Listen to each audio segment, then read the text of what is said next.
Oh, yun po.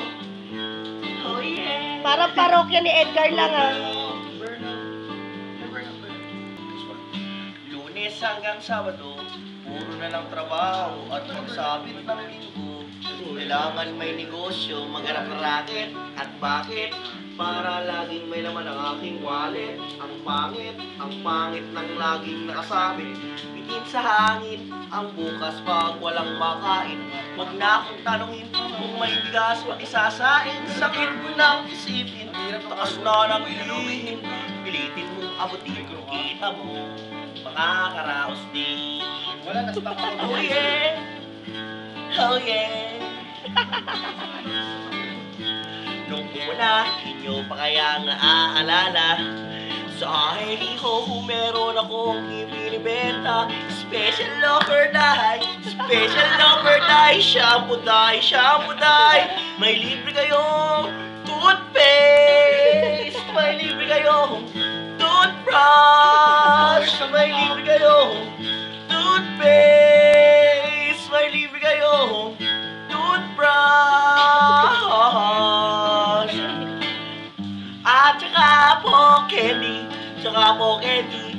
At saka po keso, tsaka po keso. At saka po carrots, tsaka po carrots. At saka po ketchup.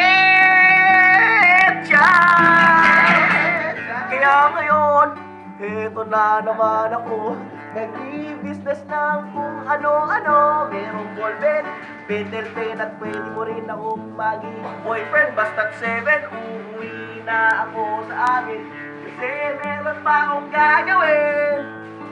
Magpapasuso tong alaga kong tuta.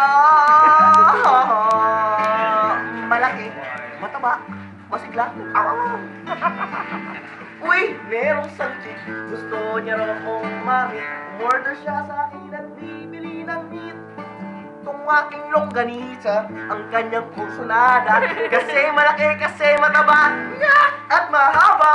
Ako'y kanyang hiyaya doon sa kanila. Huwag raw akong maya, siya'y nag-iisa. Huli ka na, patitikim ko na. O sige na, o malapit na. O eto na, ilalabas ko na. O eto na, nako, ang tinda kong longganisa. O tinda ko.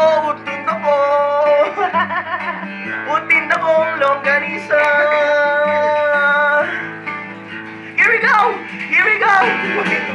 At ang nangyari, ako'y nawili. Makwento siya kasi at hindi corny. Ginawa ko ng lahat sa kanya at wala nang boundaries. Sinakyan ko na siya kasi sinakyan niya na rin ako.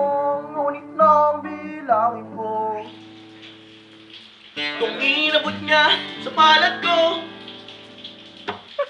kulang ba ang sabi ko? Tanong niya ay, magkano? Miss, 8 pang ibayad mo. Miss, 8 pang ibayad mo.